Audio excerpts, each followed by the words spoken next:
အားလုံးပဲမင်္ဂလာပါဒီပုံလေးကတော့ကျွန်တော်မနေ့က post တင်ထားတဲ့ဒီ model ခေါ်တဲ့စီကနေပြီးတော့ရောက်လာတဲ့ကျွန်တော်ညီကိုတယောက်ပါ brother တယောက်ပါ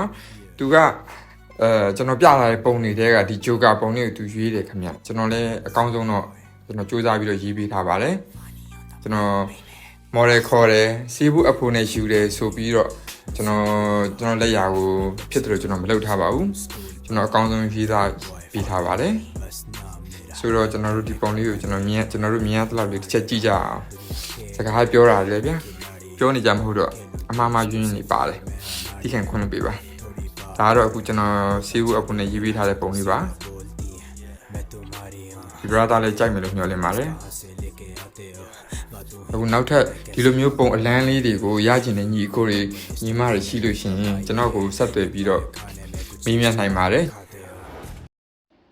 ကိုမင်္ဂလာပါအခုကျွန်တော်ဒီ promotion ကာလာလေးမှာmodel အနေနဲ့ဒီပုံလေးလာရေးရအခုအနေနဲ့အဆင်ပြေလားခင်ဗျာအဆင်ပြေပါတယ်